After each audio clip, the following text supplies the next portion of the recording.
지난 주일날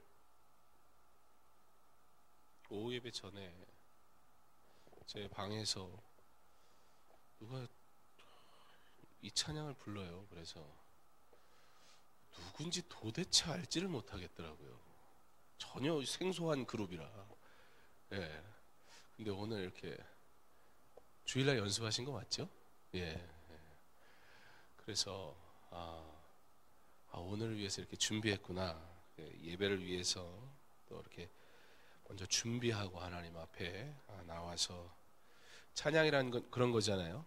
예, 우리가 준비하는 마음, 또 하나님 앞에 올려드리는 것으로 그냥 우리가 와보니 특송이더라 이러고 하시면 안 돼요. 예, 언제나 준비된 모습으로 하나님 앞에 찬양할 수 있는 저와 여러분 될 수 있기를 바랍니다. 이쪽에서 두 번째 서 있던 청년은 누군가? 유일하게 총각인데 유부남 아닙니다. 예. 2부 예배, 우리 드림마을 우리 아이들이 드리는 예배에 임마누엘 찬양대 지휘자예요. 모르셨죠?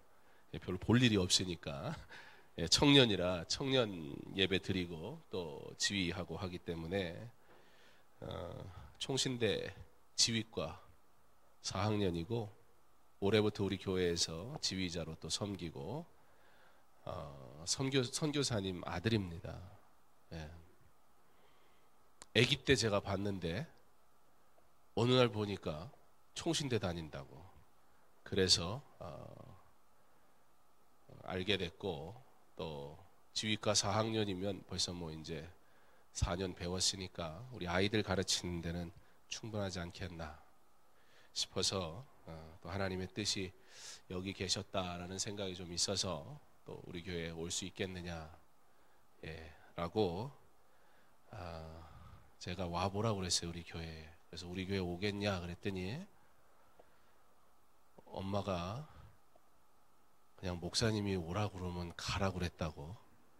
그렇게 쉬울 줄 알았으면 어머니 선교사님 제가 잘 알고 지금 GMS 본부에서 사역하고 계시는데 그래서 좋은 믿음의 가정에서 우리 아이들에게 충분히 믿음의 좋은 유익을 주리라 생각이 들어서 했는데 찬양을 이렇게 잘하는지는 몰랐었습니다.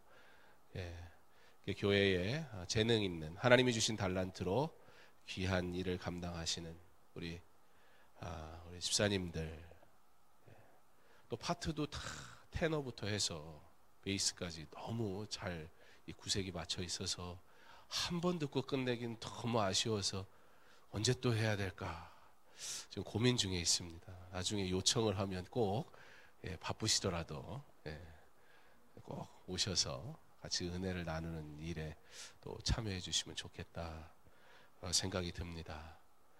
우리 여성 합창단은 그럼 언제 하나요? 언제 해야죠? 권사님, 집사님? 그죠? 우리도 있다. 그런 걸 보여줘야 되니까. 우리가 하나님 앞에 찬양하는 일에 여러분 기쁜 마음으로 참여하시고 그렇게 우리의 예배가 늘 그렇게 축제가 되고 기쁨이 되고 하나님께 영광 돌리는 귀한 예배 될 수 있기를 바랍니다. 오늘은 오랜만에 애기 엄마도 나왔네요.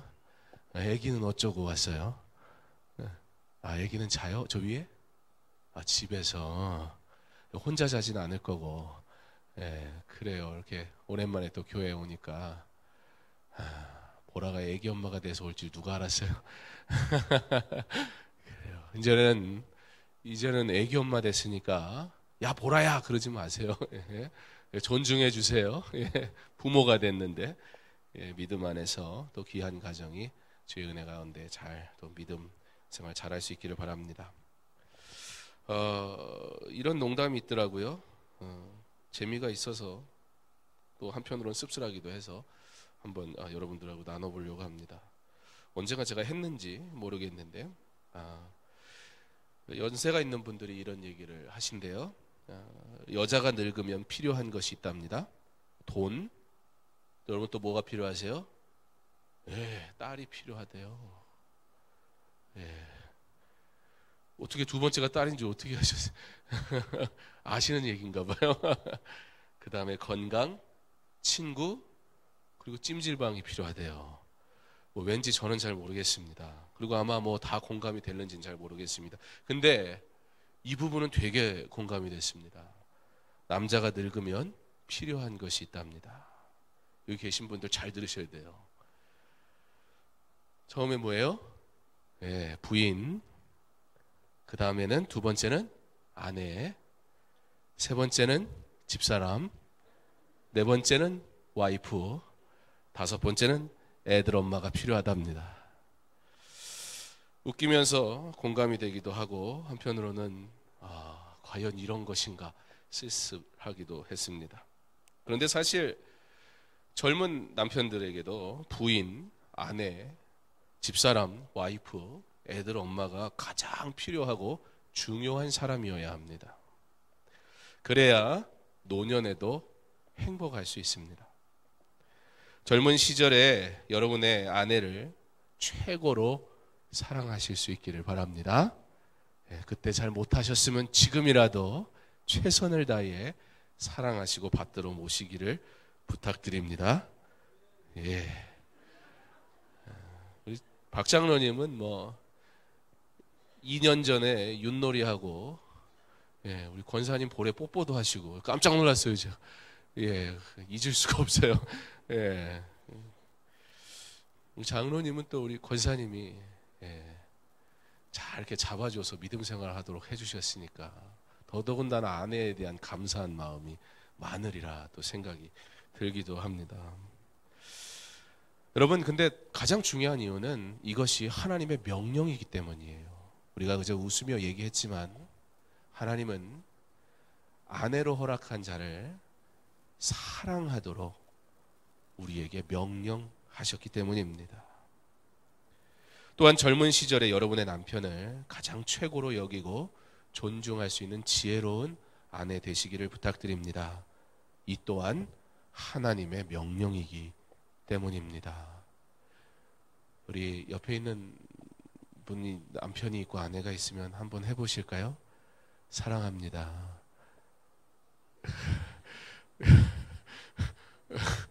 남의 부인 보지 마시고 내 부인을 봐야지.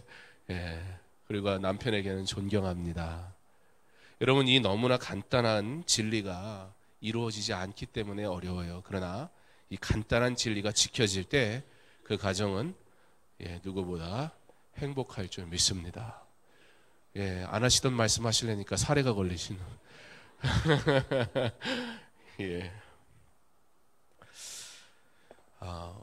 어르신들이 이런 얘기를 한다는 이야기를 듣고 왜 이런 이야기가 나올까? 그리고 한편으로 드는 생각이 누구에게나 노년의 삶은 찾아오는데 어떻게 하면 노년의 삶이 정말 하나님 안에서 복될 수 있을까 생각해 봤습니다. 오늘은 야곱의 삶을 통해 특별히 그의 마지막 임종을 보면서 그리스도인의 노년의 삶은 어떠해야 하며 그러한 복된 노년의 삶을 위해 그리스도인들은 어떻게 살아가야 할지, 그리스도인의 노년의 삶은 무엇을 이야기하며 살아야 하고 그리스도인은 그러한 믿음의 삶을 살기 위해 어떻게 하나님 앞에 살아가야 할지 야곱의 그 자손들을 향하여 축복하는 말씀인 오늘 49장의 말씀을 통해 우리의 인생, 우리의 삶이 어떠한 삶이 되어야 할 것인가 말씀을 통해 함께 보기를 원합니다. 모든 일에는 시작이 있고 또 끝이 있습니다. 꽃은 피면 꼭 지게 되어 있습니다. 인생도 그 시작이 있으며 결국 그 수고를 마칠 때가 반드시 옵니다. 사람의 인생 가운데 늙고 끝이 온다는 것은 모든 사람이 아는 사실이며 또한 모든 사람이 관심 갖는 일이기도 합니다. 단지 어린이는 그것을 미처 인지하지 못할 뿐이고 청년들은 그날이 빨리 올지 모른 채 자신의 삶을 열심히 달려갈 뿐이며 장년들은 미처 준비하지 못하고 급히 맞이할 뿐입니다. 야곱도 별 수 없이 육신이 쇠하여집니다. 그리고 이제 그는 죽음을 목전에 두게 됩니다. 그런데 말씀을 보니 그는 영적으로 놀랍게 강건한 상태였다는 것을 봅니다. 육신은 쇠약해져 가서 이제는 거동이 불편하고 자녀들이 그 아버지를 보러 찾아오지 않으면 그 자녀를 만날 수 없는 그러한 육신적인 연약함 속에 있음에도 불구하고 그의 정신은 또렷했고 그의 영혼은 맑았으며 그가 말하고 그가 구하고 그가 전하는 것은 하나님의 것으로 가득 차 있는 영적으로 가득 찬 삶이었다는 것을 우리는 보게 됩니다. 개혁주의 신학자로 화란의 깜펜신학교와 자유대학교의 교수였으며 기독교사의 길이 남을 위대한 책 개혁교의학을 집필하고 성경에 기초하여 신앙 고백에 따라 교회를 바로 세우면서 기독교와 문화, 신앙과 학문의 조화를 추구한 헤르만 바빙크는 임종전 병상에서 다음과 같은 말을 했습니다. 최고의 신학자였습니다. 개혁주의 신학자로 많은 이들이 존경했고 그가 저술한 개혁교회학은 최고의 작품 중에 하나였던 바른 신학과 그리고 누구도 감히 범접할 수 없는 넓은 영역에 말씀에 대한 풍부한 이해가 있었던 헤르만 바빙크는 그의 마지막 순간, 임종이 다가온 그 순간 이렇게 고백합니다. 이제 나를 구원하는 것은 나의 학문도 나의 교의학도 아니 오로지 나의 신앙뿐이다. 삶은 신비하고 죽음은 더 신비하다. 인생은 유한한 것이기에 누구에게나 삶의 끝은 찾아옵니다. 그것은 누구도 거절할 수 없는 정해진 것입니다. 그러므로 인생은 어떻게 사느냐도 중요하지만 어떻게 죽느냐 또한 매우 중요한 일입니다. 100세 시대를 맞이하는 이때 많은 사람들이 염려 속에 100세까지 어떻게 잘 살 수 있을까를 고민합니다. 솔직히 현실적인 문제이기도 합니다.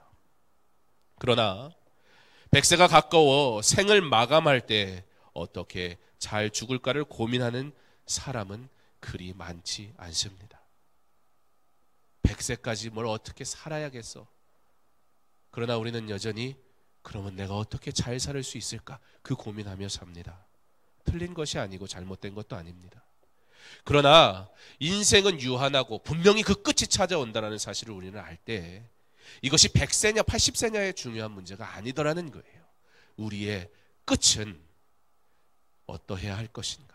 우리의 그 끝은 무엇을 바라봐야 할 것인가? 우리의 끝은 무엇을 구하는 자여야 할 것인가?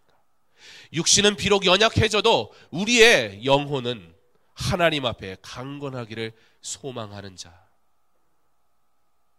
그것이 성도가 가장 가져야 할, 어쩌면 100세 시대를 살아가는 성도에게 가장 중요하게 여겨야 할 사안임에도 불구하고 100세를 살기 위해 내 육신의 건강은 그렇게 추구하고 건강하게 살 방법은 그렇게 찾아다니면서도 그때 또렷한 정신으로 하나님을 바라보고 하나님이 허락하신 자손들을 축복하고 그리고 삶을 마감하기를 소망하는 그 길을 구하고 찾는 일에는 얼마나 소홀한가 우리의 모습을 보게 됩니다.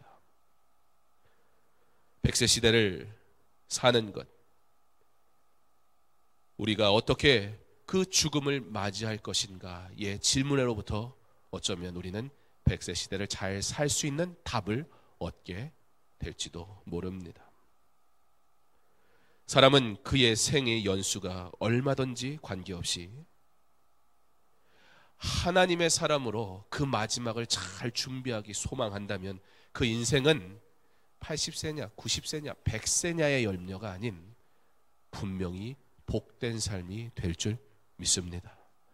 그 인생의 연수에 상관없이 그는 즐겁고 복된 그리스도 안에서 행복을 누리는 하나님의 사람으로 살아가게 될 것입니다. 야곱은 147년의 세월을 살았고 특별히 마지막 17년을 영적으로 풍성한 삶을 살며 마무리를 하였습니다. 그는 영적인 면에서 힘과 위험이 있었기에 그는 장래에 대한 비전을 볼 수도 있었습니다. 지금 나라가 두 무리로 나뉘어서 혼란한 가운데 있습니다. 누구도 승자도 패자도 될 수 없는 일이건만 이 일을 두고 승리를 자축하거나 판결을 받아들일 수 없다고 불복하거나 각자의 소리를 높이는 것은 오히려 나라를 더 어지럽게 만들 뿐일 것입니다. 그것은 결코 지혜로운 행동도 아닐 것입니다. 오히려 이러한 때에 영적인 비전이 있는 성숙한 하나님의 사람들이 필요합니다.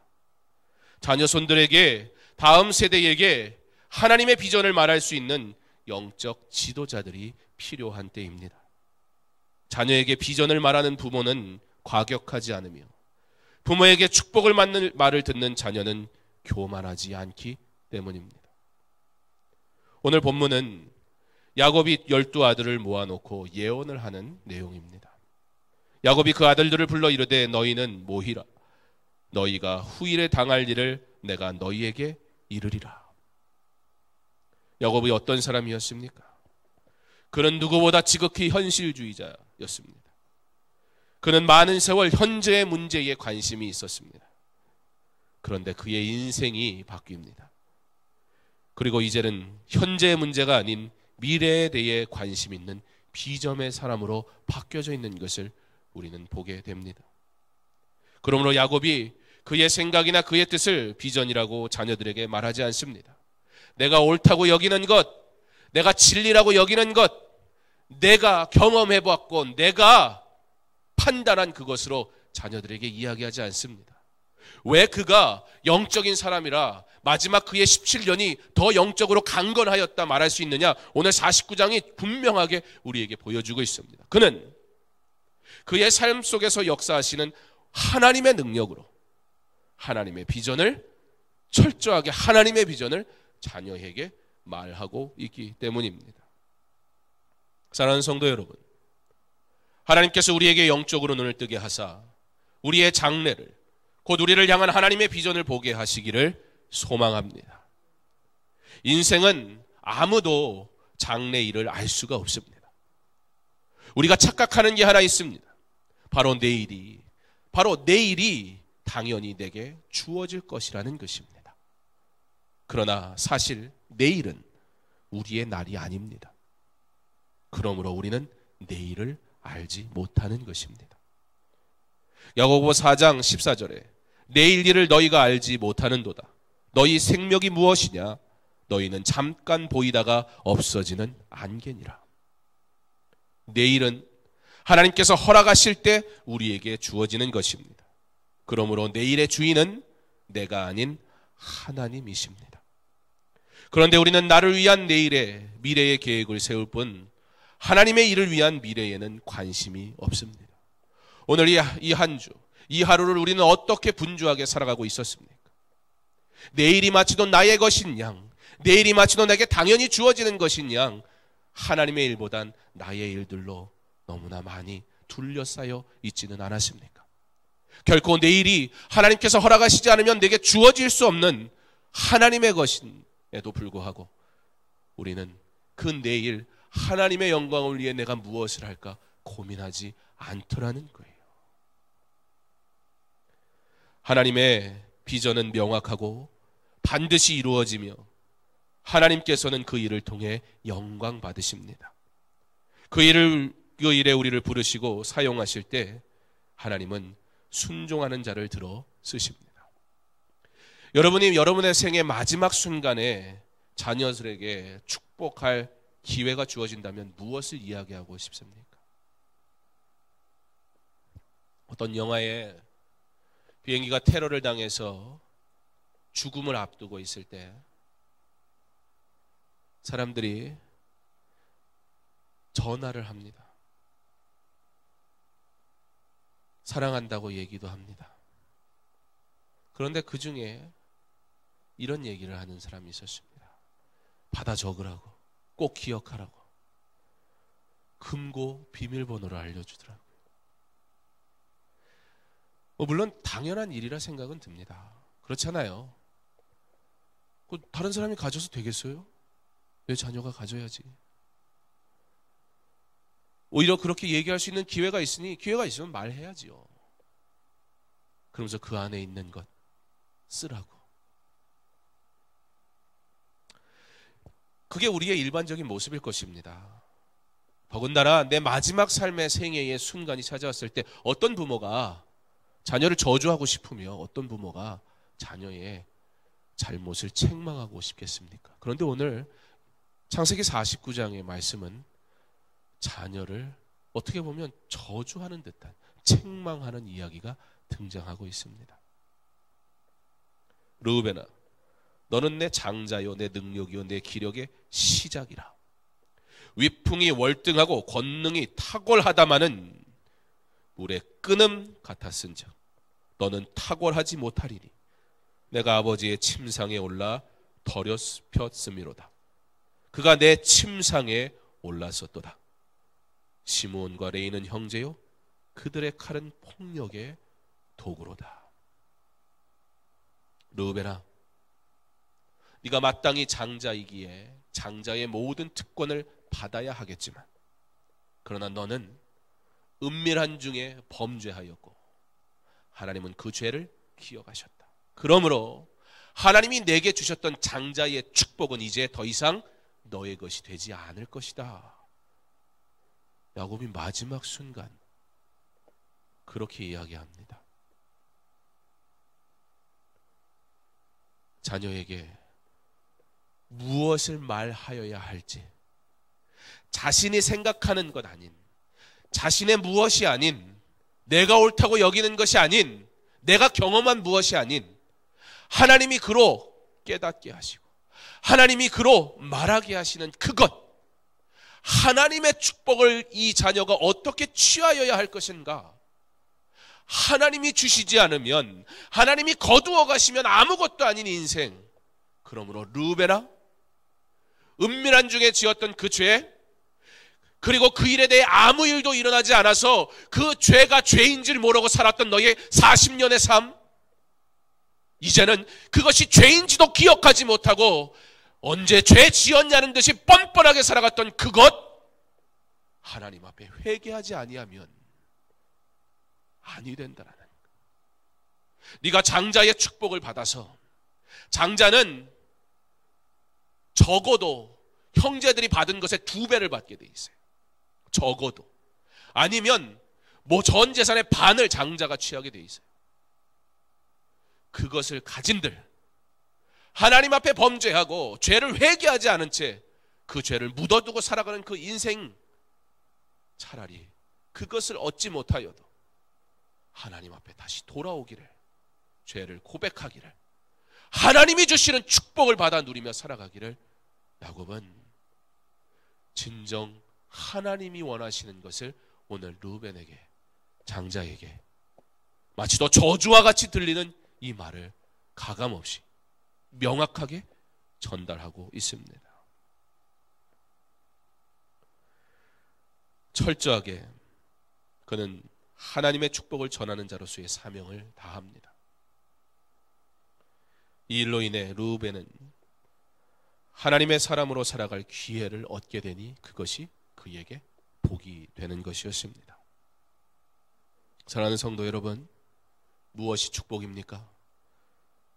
내가 원하는 것을 얻는 것이 축복이 아니라 하나님이 주시는 것을 받는 것이 축복인 줄 믿으시기 바랍니다. 회개할 수 있는 것이 축복입니다. 엎드릴 수 있는 것이 축복입니다. 돌이킬 수 있는 것이 축복입니다. 회복되는 것이 축복입니다. 그런데 우리는 그것보다 다른 것, 그것을 먼저 얻기를 원합니다. 그러면 주를 위해 살겠다는 겁니다.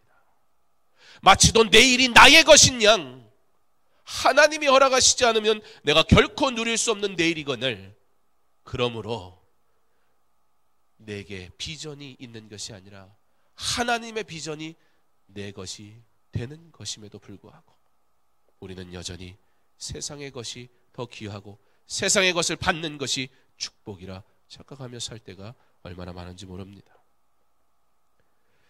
나라에 어려움이 일어날 때 언제나 교회의 문제에서부터 시작했다라는 걸 우리는 역사를 통해 봅니다.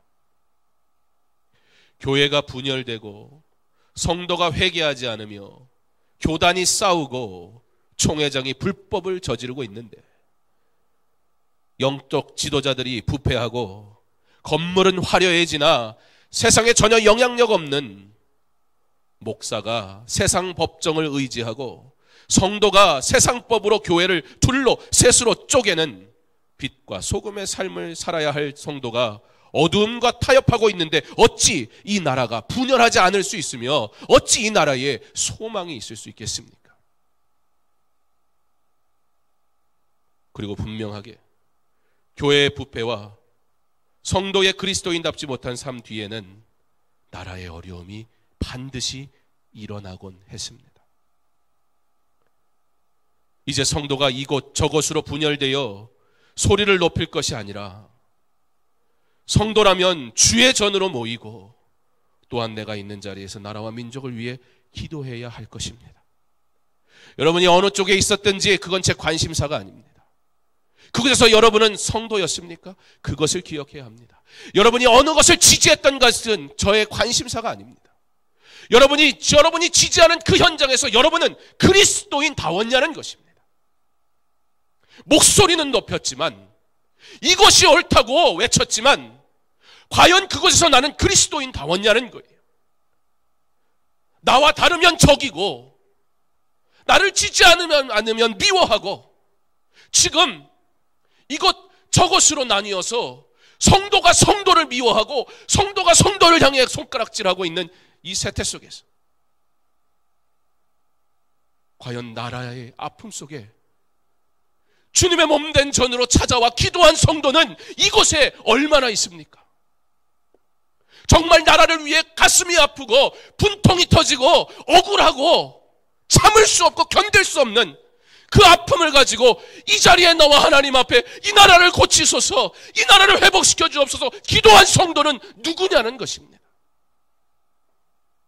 무엇을 보아야 합니까? 어디를 바라보고 있습니까?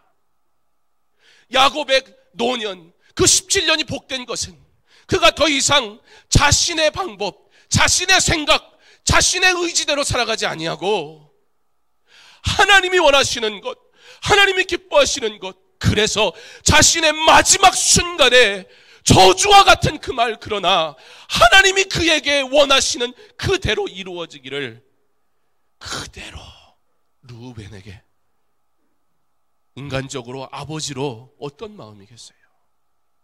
르우벤아, 40년의 세월 그 죄가 밝혀지지 않은 것 같아 너가 아무런 죄가 없는 것처럼 그렇게 살아갔느냐? 이 세상에 얼마나 뻔뻔합니까? 저 사람이 죄가 있다고, 저 사람이 문제 있다고 말하는 그들 가운데 숨겨진 고백하지 않은 얼마나 많은 죄들이 있습니까? 도대체 누가 누구를 비판할 자격이 있습니까? 이제 성도라면 더 늦기 전에 주의 전으로 나와 하나님 앞에 이 나라, 이 백성을 위해 기도하여야 할 것입니다. 성도가 세상과 구별되지 아니하고 세상의 목소리에 편승하고 결국에는 세상과 똑같아져서 누구 때문이라고 교회와 성도의 잘못을 알지도 못하고 고백하지도 않은 채 책임을 전가하고 있는 이 나라 그리스도인들을 하나님이 보시며 얼마나 탄식하실까요? 도대체 누가 승자이고 또 누가 패자입니까? 도대체 누가 이 상황을 마냥 기뻐할 수 있으며 또 누가 국민으로서 헌재의 결정을 불복할 권한이 있습니까? 우리는 이 문제 앞에 무엇을 했습니까? 우리는 나라와 민족을 위하여 그리스도인으로서의 사명을 과연 감당했습니까? 교회가 어두울 때, 교회가 기도하지 않을 때, 교회가 부패할 때, 교회가 분열할 때, 나라는 어둠 속에, 혼돈 속에 방황했던 역사를 우리는 또 되풀이하고 있지는 않습니까? 이제 영적으로 깨어야 할 때입니다. 영적으로 건강하여져야 할 때입니다. 이제 우리 하나님의 비전을 보고 하나님의 비전을 전하고 하나님의 비전을 향하여 살아가야 할 때입니다. 야곱의 예언이 계속해서 이어집니다. 그리고 유다에게, 요셉에게 특별히 축복의 예언을 합니다. 유다야, 너는 내 형제의 찬송이 될지니라. 내 손이 내 원수의 목을 잡을 것이요 내 아버지의 아들들이 내 앞에 절하리로다. 야곱의 축복대로 유다의 후손 중에서 위대한 사사나 왕, 그리고 선지자가 많이 나오게 됩니다. 이 유다 지파에서 다윗 왕, 솔로몬 왕이 나와서 나라를 다스렸으며 결국 이 유다 지파에서 메시아가 탄생함으로 예언의 축복의 절정에 이르게 됩니다. 무엇이 유다로 축복을 누리게 하였습니까? 그는 온유한 사람이었습니다. 형제 베냐민을 데리고 요셉에게 왔을 때 요셉이 은잔을 몰래 숨겨놓는 사건으로 인해 베냐민이 잡히게 되었을 때 베냐민 대신 자신이 종이 되겠노라, 형제 가운데 누구도 나서지 않은 그때 그는 자신이 십자가를 지고 문제를 해결하려 하였습니다.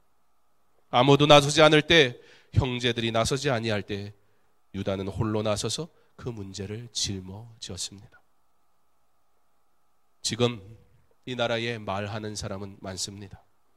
그러나 책임을 지는 사람은 없습니다. 그리스도인들조차 말하는 그리스도인들은 많습니다. 그러나 진정 내가 먼저 회개하고 기도하는 그리스도인을 찾기가 어렵습니다. 지금 수많은 사람들이 서로 자신들이 가장 적임자라고 말하며 실제 그들도 이 모든 일에 책임을 져야 할 리더십에 있었던 이들임에도 불구하고 그들은 교묘하게 자신의 죄는 덮어버리고 잊혀질 거라 착각합니다. 참 리더를 찾을 수 없는 때입니다. 얼마나 그 자리가 만만해 보이는지 너도 나도 다 대통령 하겠답니다. 이런 상황인데 문제는 오늘 결정이 났으니 5월 중에 대통령을 뽑아야 되는 중요한 일이 남겨져 버리고 말았습니다. 정말 기도가 필요한 때인 것 같습니다. 교회는 어떠합니까? 목사가 말은 많은데 책임은 지지 않습니다. 성도는 많은데 참 그리스도인들은 찾기 어렵습니다. 문제를 놓고 뭐가 문제라고 지적하는 사람들은 많지만 묵묵히 그 십자가를 짊어지는 성도를 찾기는 어렵습니다. 이것이 한국 교회의 현실이요, 이 한국 교회의 문제는 결국 나라의 문제가 되지 않을 수 없었습니다. 저는 촛불도 태극기의 함성도 마치 저들이 모두 교회를 향해 제발 교회만이라도 바로 서달라고 외치는 것만 같이 들렸습니다. 사람의 힘으로 해결할 수 없는 이 문제는 하나님만이 해결하실 줄 믿습니다. 각자의 생각대로 어디다 하소연해야 할지 몰라 외치는 저 무리들의 외침을 이제 교회가 들어야 할 때인 줄 믿습니다. 그리고 나라를 위해 기도하여야 할 것입니다. 하나님은 그의 말씀에 순종하고 십자가를 따라가는 자들을 반드시 들어 사용하셨습니다. 그리고 하나님은 유다의 베냐민을 위한 헌신, 요셉의 그 어려움 속에서도 하나님을 바라봤던 그 믿음, 하나님은 그때를 기억하셨고 때가 될 때 반드시 그를 기억하심으로 그들에게 가장 놀라운 축복으로 허락하셨다는 사실은 우리는 기억해야 합니다. 하나님이 그의 말씀에 순종하고 십자가를 따라가는 자들 반드시 들어 사용하신다는 사실을 우리가 믿는다면, 그러면 이제 우리 하나님 앞에 이 나라를 긍휼히 여기시고 고쳐주옵소서 믿음으로 구할 수 있기를 바랍니다. 그러므로 교회가 유다와 같이 그리고 요셉과 같이 하나님의 뜻을 원하시는 뜻을 행하는 온유하고 지혜로우며 복음을 위해 열심히 있는 자들 될 수 있기를 소망합니다. 야곱은 하나님의 비전을 보았습니다. 야곱의 성격대로라면 이런 축복이 불가능한 자였습니다. 그의 행했던 수많은 일들을 우리는 기억하지 않습니까? 야곱처럼 이렇게 여러 장에 걸쳐서 나오는 성경 인물도 찾기 어렵습니다. 그의 삶의 인간적인 모습이 적나라하게 다 그냥 들춰져 버린 인생입니다. 하나님의 뜻이 있는 것입니다. 우리에게 주시는 메시지가 있는 겁니다. 근데 그가 어떻게 바뀌었다고요? 변할 수 없을 것 같은 그 인생이 하나님 앞에 사로잡힌 바 되니까 130세 그 고령의 나이에 남은 17년을 어떻게 살아가느냐, 하나님의 비전을 보며 살아가게 되더라는 거예요. 그리고 마지막 순간에 그는 하나님의 예언, 그의 어떤 다른 것이 아닌 하나님이 그를 통해 그 자손에게 어떻게 축복하실까 주시는 그 말씀을 축복하는 자로서의 마지막 사명을 감당하고 그는 돌아가게 됩니다. 그는 하나님의 비전을 보았습니다. 그리고 하나님의 비전을 전달하였습니다. 그때 자손들이 하나님의 비전을 따라 살아가며 하나님의 비전을 이루며 하나님의 비전 가운데 복을 누렸습니다. 야곱이 예언한 대로 축복은 그대로 이루어졌습니다. 우리 그리스도인들은 비전의 사람들입니다. 비전이란 앞으로의 일을, 미래의 일을 말합니다. 그런데 내일은 내 것이 아니라고 서두에 말씀드렸습니다. 내일의 주인은 하나님이라 말씀드렸습니다. 그러므로 비전은 내 것이 아니라 하나님의 것입니다. 억울할 이유가 없습니다.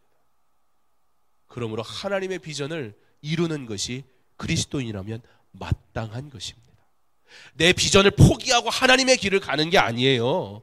시작부터가 우리 잘못되어 있어요. 믿음이라는 것이, 신앙생활이라는 것이 나의 무엇을, 내가 누려야 할 무엇인가를 내가 과감하게 내려놓고 하나님 앞에 나왔습니다, 자랑하는 것이 아니라는 거예요. 내가 원하는 것을 하나님 앞에 들고 와서 하나님, 내 비전이 이겁니다, 응답해 주세요. 그게 비전이 아니라는 거예요. 하나님, 나를 사용하시는 하나님, 나를 부르신 하나님, 하나님의 비전을 어떻게 이루어 가시기를 원하십니까? 그것이 우리의 고백이 되어야 하는 겁니다. 왜요? 내일이라는 것은 내 것이 아니기 때문이에요. 내일은 하나님이 허락하셔야만, 이 자리에 있는 그 누구도 하나님이 허락하시지 않으면 내일 눈 뜰 수가 없는 거예요. 그러므로 내일의 주인은 하나님이시니 내일은, 미래는 비전인데 그 비전은 하나님의 것일 수밖에 없어요. 그래서 우리가 하나님의 비전을 봐야 되는 거예요. 그래야 내일을 살지요. 그래야 남은 생애를 살지요. 그래야 하나님의 사람으로 살지요. 무슨 수로 내 비전을 구하면서 하나님의 뜻을 이루기를 원합니까? 야곱의 17년에 하나님의 비전으로 살아갔던 그 삶, 이 땅 위에 그러한 하나님의 비전을 볼 수 있는 하나님의 사람들이 필요합니다. 저와 여러분이 그러한 하나님의 비전을 보고 하나님의 비전을 따라가고 하나님의 비전을 증거하며 하나님의 비전을 이루며 살아가는 하나님의 사람 될 수 있기를 간절히 원합니다. 왜 교회가 중요하냐고요? 이런 하나님의 비전을 보는 사람들이 바른 길로 걸어갈 때 위정자들이 함부로 할 수가 없어요. 이 나라를 하나님의 손에 붙들게 하나님이 이끌어 가시도록 정치인들이 정치한다고요? 거짓말을 밥 먹듯이 하고 도대체 누가 누구를 비난할 자격이 있다는 겁니까? 거기에서 우리는 자유롭습니까? 우리에겐 사명이 있는데, 우리에겐 하나님의 비전을 따라갈 의무가 있는데, 우리도 세상에 두 갈래길에 편승해서 저들과 똑같이 외치고 있었던 우리의 모습, 그곳에서 과연 우리는 그리스도인 다웠냐는 거예요. 그리스도인의 모습을 찾기가 너무 어려웠습니다. 우리는 그리스도인입니다. 그리스도인은 비전의 사람입니다. 사랑하는 성도 여러분, 하나님의 비전을 품는 성도, 저와 여러분 될 수 있기를 간절히 원합니다. 교회가 이 나라의 어려움을 해결해 나가는 좋은 도구로 다시 사용받을 수 있기를 간절히 원합니다. 이 나라의 아픔을 공유한다면 주의 전으로 나오세요. 외침도 어느 정도의 효력이 있을지 모르나 하나님을 향해 두 손 들고 하는 기도가 능력인 줄 믿으시기 바랍니다. 가장 빠른 해결법이 이곳에 있는데 왜 여전히 내 방법으로 서로를 미워하고 갈등을 만들며 그것에서 우리는 그리스도인이라는 사실을 잊은 채 살아가고 있습니까? 어찌하여 그리스도인들이 둘로 나뉘어서 서로를 미워하고 정죄하고 그런 마음으로 주의 전에 나왔을 때 우리 어떻게 하나님 앞에 예배 드릴 수 있습니까? 사랑하는 성도 여러분, 교회가 이 나라의 어려움을 해결해 나가는 좋은 도구 될 수 있도록 내가 그 자리에서 기도하는 자 될 수 있도록 간절히 소망하시기 바랍니다. 내가 먼저 회개하고 우리가 먼저 변화되어 하나님이 기뻐하시고 하나님이 사용하시는 이 나라 그리고 이 백성 되기를, 그렇게 하나님의 비전을 보며 살아가는 저와 여러분의 삶이 되기를, 그러므로 너무나 중대한 일을 앞두고 있는 이 나라, 예수 믿는 저와 여러분 때문에 소망이 있고 변화가 있고 하나님의 놀라운 회복의 은혜가 나타날 수 있기를, 그 사명 지금이라도 잘 감당하는 저와 여러분 될 수 있기를 주님의 이름으로 축원합니다.